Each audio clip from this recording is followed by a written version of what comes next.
channel Free Tuitions with Shelly. So today we are going to start with class 8th chapter number 3 English Glimpses of the Past from your book Honey Dew. तो ये इस chapter में past history के बारे में बताया है, कुछ ग्लिम्स, कुछ कॉमिक्स टाइप जैसे ये दिए हुए हैं, कुछ पिक्चर्स कि क्या क्या कब कब हुआ। 1757 से लेके 1857 के बारे में बात करी है। अब मार्टियर्स कौन होते हैं? जो शहीद हो गए होते हैं। तो ये दिल्ली के एक फंक्शन के बारे में दिखाया है जिसमें ये एक सॉन्ग गा रही है, ये लता मंगेशकर जी खड़ी है और वो कह रही है, ऐ मेरे वतन के लोगों ज़रा आँख में भर लो पानी, as you recall the sacrifices of Indian martyrs. ज़रा याद करो, वो कहती है ना कि O my countryman let your eyes filled with tears, की मेरे वतन के लोगों ज़रा आँख में भर लो पानी, जो शहीद हुए हैं उनकी ज़रा याद करो कुर्बानी। ठीक है, तो ये उसी सॉन्ग के उसी में बताया है। अब ये द कंपनीज कॉन्क्वेस्ट, ये 1757 से लेके 1849 की बात बताई गई है। ऊपर जो लिखे हैं, ऊपर ये लिखे हुए हैं कि क्या क्या कब कब हुआ, और ये जो जैसे ये जो डायलॉग्स हैं तो ये किसने कब बोला तो वो दिखाए हैं। ठीक है, तो दिखाते हैं। With its superior weapons, the British East India Company was extending its power. तो ब्रिटिश ईस्ट इंडिया कंपनी के बारे में बताया कि वो कैसे अपनी पावर जो थी उनकी 18वीं सेंचुरी में वो बढ़ती जा रही थी इंडिया को लेके, क्योंकि इंडिया को उसने इंडिया पे ऑलरेडी उनका कब्जा था। तो 18वीं सेंचुरी में कैसे कैसे उनका बढ़ता गया वो दिखाया है। इंडियन प्रिंसेस वो शॉर्ट साइटेड, मतलब कि जो इंडिया के राजा थे वो इतनी दूर तक नहीं सोचते थे। तो ये राजा बोल रहे हैं, दैट अपस्टार्ट राजा बा call the English merchants, they will help me to defeat him. तो वो कह रहे हैं कि ये जो अपस्टार्ट राजा बा है उनको इंग्लिश मर्चेंट्स को बुलाओ, वो मुझे हेल्प करेंगे उनको डिफीट करने के लिए। The people had no peace due to such constant fights. तो वहाँ पे इतनी लड़ाइयाँ उस वक्त हो रही थी कि कोई भी शांति नहीं थी वहाँ पे। So rivalries helped the East India companies and it could easily subdue Indian princes one by one. तो जो rivalries थी, जो और दुश्मन थे इंडिया के, वो सारे ईस्ट इंडिया कंपनी की मदद कर रहे थे। और जो इससे क्या हो रहा था कि इंडियन प्रिंसेस जो थे वो एक एक करके हार रहे थे। A far-seeing ruler like the brave Tipu of Mysore fought the British till he died fighting. तो जो दूरदर्शनी था, जो दूर देखने वाला रूलर था, जो टीपू था मैसूर का, मैसूर एक जगह का नाम है, उसने वो लड़ता रहा ब्रिटिश वालों के साथ जब तक कि वो लड़ता लड़ता मर नहीं गया। How did Indian react to these conquest? अब जो इंडियंस थे वो कैसे रिएक्ट कर रहे थे इन कॉन्क्वेस्ट को लेके? Thank God there is peace in the country now. एक कहता है कि अच्छा हुआ अब यहाँ पे शांति है, कोई वॉर नहीं होगी, कोई लूट नहीं होगी ठग से। तो दूसरा कहता है it is God who send the British. तो वो कहते हैं कि ये भगवान ही था जिसने ब्रिटिश को भेजा। तो तीसरा कहता है अ destiny is linked with them, कि हमारी जो किस्मत थी वो उनके साथ जुड़ी हुई थी। तो एक कहता है the white man has killed और डिथ्रोन्ड आवर किंग्स। वो कहता है कि वाइट मैन जो अंग्रेज हैं उन्होंने हमारे राजा को गद्दी से डिथ्रोन कर दिया, मतलब गद्दी से हटा दिया है। Some kings were not good but after all they were of this land. वो कह रहा है कि कुछ राजा जरूर अच्छे नहीं थे, पर लेकिन हमारे देश के तो थे। Now we have become slaves of foreigners. वो कह रहे हैं कि अब तो हम अंग्रेज़ों के गुलाम बन गए हैं। स्लेव्स मीन्स गुलाम। ब्रिटिश रूल, तो ब्रिटिश का रूल कब हुआ? 1765 से लेके 1836 में। तो religious leaders preached ideas like untouchability and child marriage. अब जो इस दौरान क्या हो रहा था, बहुत सारे रिलीजियस लीडर्स बन गए थे जो अलग अलग रिलीजन के थे, और वो क्या सिखा रहे थे कि अनटचेबिलिटी, छुआछूत पे फोकस करने को कह रहे थे कि बाल विवाह करो, चाइल्ड मैरिज करो। छुआछूत क्या होता है? जैसे कि आप अच्छी कास्ट के हो, आप बुरी कास्ट के हो, इन कास्ट वालों को टच नहीं करना। तो ये सब चीज़ें हो रही थी। Anyone who crosses the seas loses his religion. वो कहते कोई भी समुंदर जो क्रॉस कर देगा वो अपना रिलीजन खो देगा। तो दूसरा कहता है all the misery in the world is due to women. वो कहते हैं कि जो भी दुख तकलीफ इस दुनिया में है वो सब के सब इन औरतों की वजह से है। लेकिन the truth was that Indians had lose self respect, the British con them. तो सच्चाई ये थी कि जो इंडियंस थे वो अपनी सेल्फ रिस्पेक्ट खो रहे थे ब्रिटिश की आंखों में। तो ये अंग्रेज दूसरे अंग्रेज को कह रहे हैं कि natives are unworthy of trust, incapable of honesty, कि ये जो साथ वाले हैं, साथ वाले यानी कि जो इंडियंस हैं हमारे साथ, वो हम ट्रस्ट नहीं कर सकते उन पे और ये ऑनेस्ट नहीं है। तो पीछे जो खड़ा इंडियन है वो क्या बोल रहा है इसमें? वो कह रहा है आपकी बात बिल्कुल सही है, लेकिन मैं जो हूँ वो सच्चा हूँ, मैं ऑनेस्ट हूँ, मैं तो मतलब वो अपने ही भाइयों का साथ नहीं दे रहा था, वो अंग्रेज़ों की गुलामी के चक्कर में अंग्रेज़ों के हाँ में हाँ भर रहे थे कि बिल्कुल आप सही हो माय लॉर्ड, लेकिन मैं ऑनेस्ट हूँ तो आप मेरे पे भरोसा कर सकते हो। So being merchants, the British wanted quick profits. The heavy tax forced farmers to abandon their fields. अब मर्चेंट्स थे तो ब्रिटिश क्या करते थे, ब्रिटिश प्रॉफिट चाहते थे फटाफट से, तो जो बहुत सारा उनका जो लगान होता था वो फार्मर्स के ऊपर फोर्स करते थे, ताकि फिर फार्मर्स को क्या करना पड़ता था, अपनी जो उनके खेत जो होते थे वो देकर उन्हें चले जाना पड़ता था। So but you men are taking all my crop, वो कहता है लेकिन जो तुम्हारे इंसान है, तो ये इंडियन उसको कह रहा है अंग्रेज़ को कि जो तुम्हारे इंसान है वो सारा मेरा अनाज लेके जा रहे हैं। तो अंग्रेज़ क्या कह रहा है कि you are still in arrear, कि तुम्हारे पास अभी भी बहुत कर्जा है। If you don't pay next week, कि अगर तुम अगले हफ्ते तक ये सब पे नहीं कर देते हो, I will send you to jail, तो मैं तुम्हें जेल भेज दूंगा। तो कितना इंडियंस जो थे वो दुख तकलीफ से गुजर रहे थे ब्रिटिशर्स की राज की वजह से। Still the British invented other methods which give them more profits. तो इतने में ब्रिटिशर्स इतने चालाक, इतने तेज थे कि वो अलग अलग मेथड्स ढूंढने लगे कि कैसे हम और प्रॉफिट्स कमा सकते हैं। तो एक अंग्रेज कहता है the good manufacture in England should not have any import duty when brought into India. तो वो कह रहा है कि जब भी जो भी गुड्स जो मैन्युफैक्चर जो बन रहे हैं इंग्लैंड में, उस पर कोई भी इम्पोर्ट ड्यूटी नहीं लगनी चाहिए, कोई भी टैक्स नहीं लगना चाहिए जब इंडिया में वो आए, तो टैक्स फ्री होना चाहिए। तो दूसरा अंग्रेज कहता है अरे वाह ये तो बहुत अच्छा आइडिया है। So the East India Company's law begins to cripple Indian industries. तो इस तरीके से ईस्ट इंडिया कंपनीज जो लॉ थे वो इंडियन इंडस्ट्रीज को और दुखी कर रहे थे और उनको और नुकसान पहुंचा रहे थे। तो मतलब जो फ़ायदा किसका था? ब्रिटेन का, इंग्लैंड का ही इन शॉर्ट फ़ायदा था, क्योंकि वो वहाँ पे मैन्युफैक्चरिंग कर रहे थे और इंडिया में बेच रहे थे और इंडियंस को ख़रीदना पड़ रहा था, लेकिन तो कमाई तो सीधी की सीधी, वो जो पैसा था वो ब्रिटेन में जा रहा था। So inevitably famines followed. Between 1822 and 1836, 15 lakh Indians died of starvation. तो इन 15 सालों में जो 15 लाख लोग थे वो भूखमरी की वजह से मर गए। ठीक है, तो starvation famines means कि भूखमरी हो जाना। The British policies ruined the expert artisans and the business.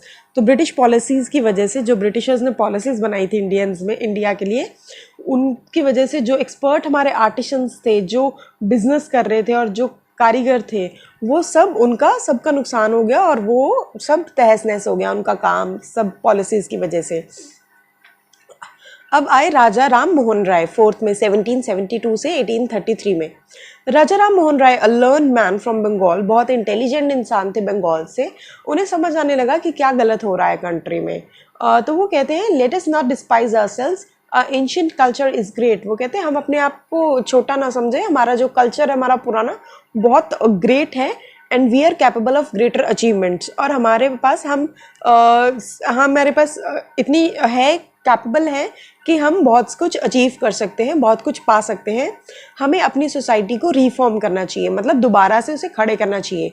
Superstitions have been ruining अस। तो ये जो हम सुपरस्टिशंस में फॉलो कर रहे हैं, जो भी कोई गलत गाइड कर रहा है उसको फॉलो कर रहे हैं, वो हमें नुकसान दे रहा है।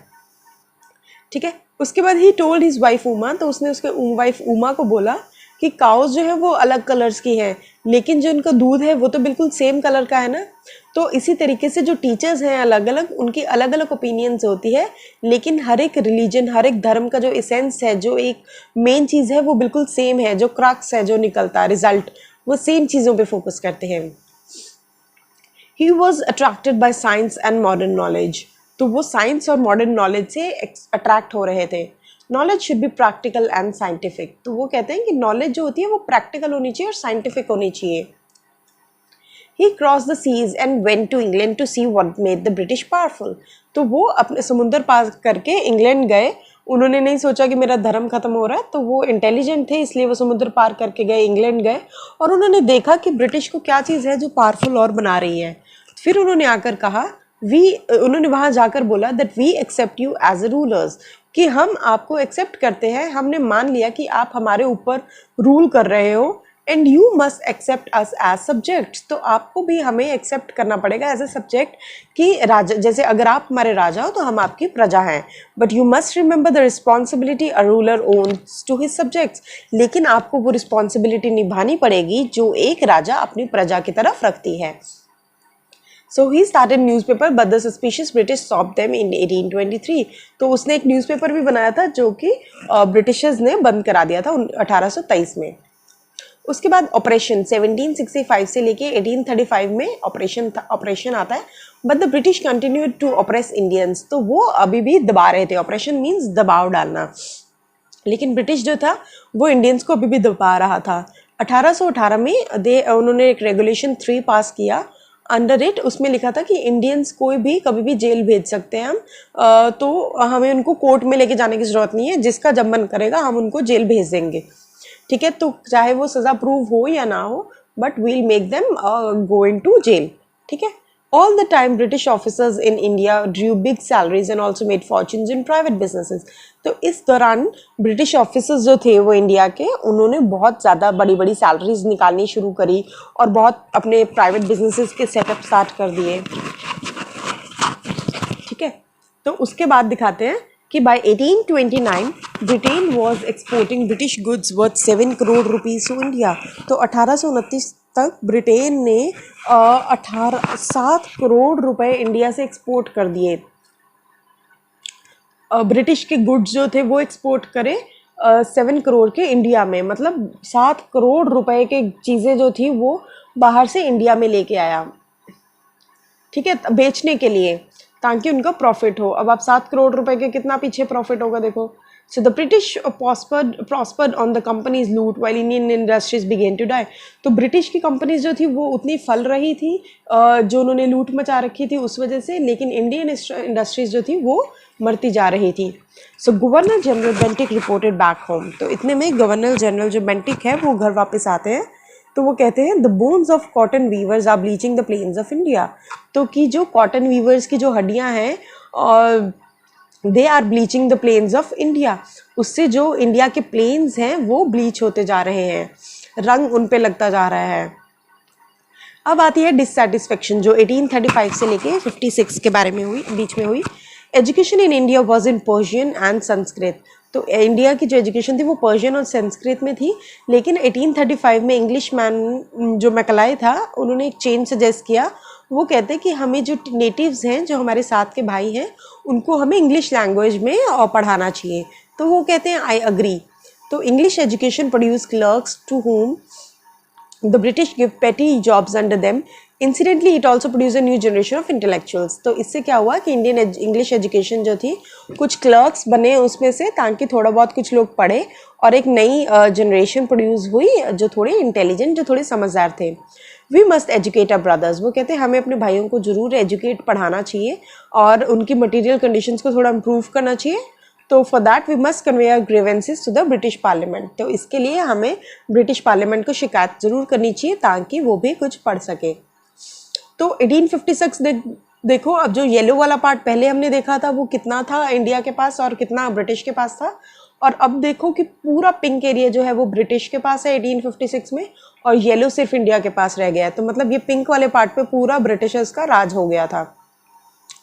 They care little about the needs of Indians. तो उन्होंने कहना शुरू किया कि बहुत वो इंडियन की नीड्स पे बहुत कम ध्यान रख रहे थे। तो एक अब बोल रहे थे a kings have become puppets and we have lost our old jobs.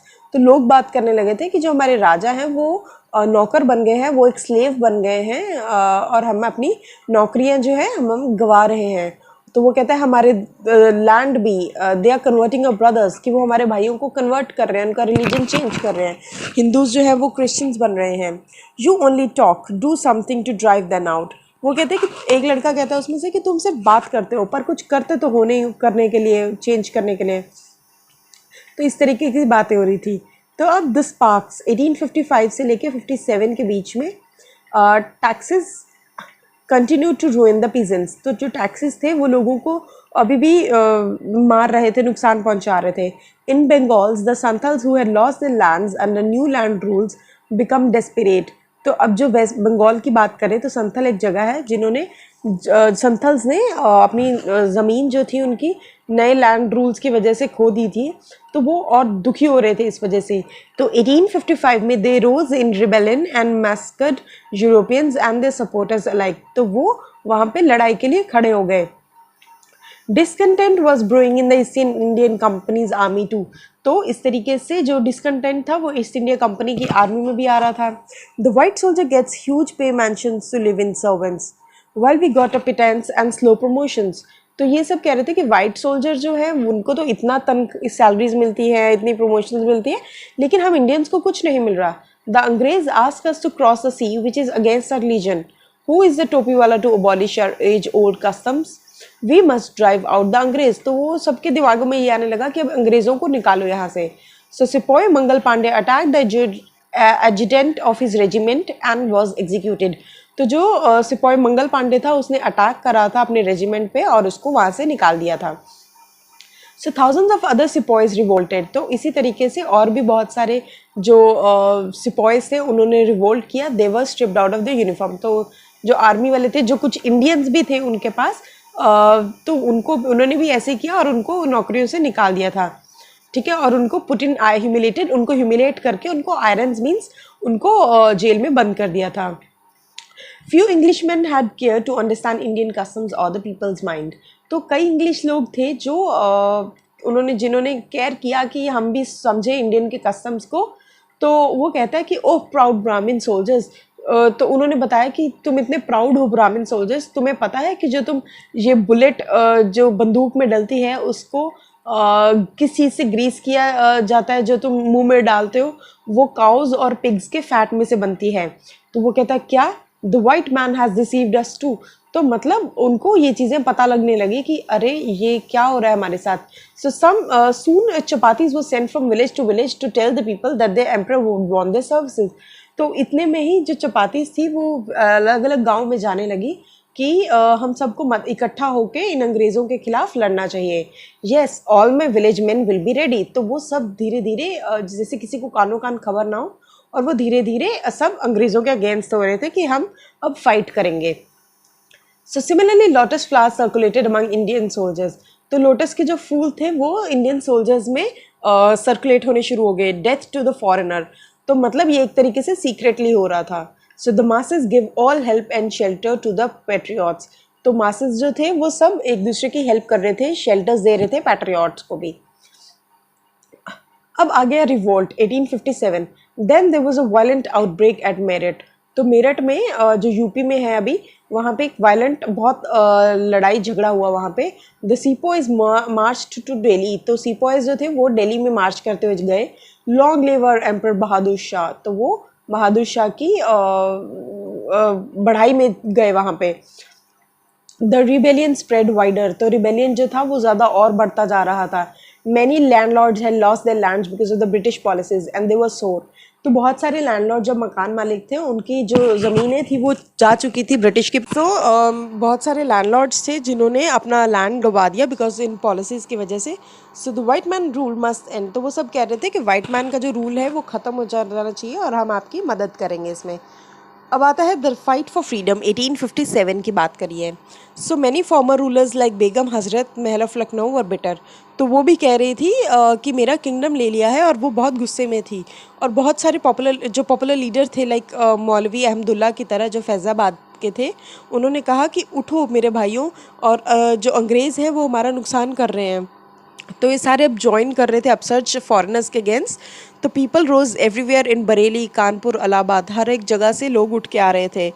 आज़मुल्ला Khan told Tatya Tope, उन्होंने तात्या टोपे को बोला that we should have Peshwa Nana Saheb, हमें पेशवा नाना साहेब को अपना लीडर बनाना चाहिए इस इंडिपेंडेंस की वॉर में। So the patriots pounce upon the British. तो पैट्रियट्स जो थे वो भारी पड़ने लगे ब्रिटिशर्स पे and fought pitched battles all over north India. तो नॉर्थ इंडिया पे सब लड़ाई करने लगे इस चीज़ के लिए। 80-year-old Kunwar Singh of Bihar received a bullet in his rest. तो 80 साल के जो कुंवर सिंह थे उन बिहार के, उनकी जो कलाई पे एक बंदूक की गोली लगी। तो इतने में उन्होंने क्या किया, अपनी तलवार ली और उससे अपना हाथ ही काट दिया और उन्होंने कहा मदर गंगा कि हे माँ Ganga, this is my last offering to you, कि ये मेरी आखिर की ऑफरिंग है।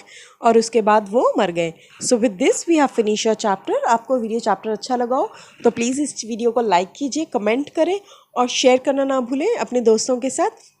और आपको सब अच्छा लगा हो तो आप प्लीज़ सब्सक्राइब करिए मेरे चैनल को।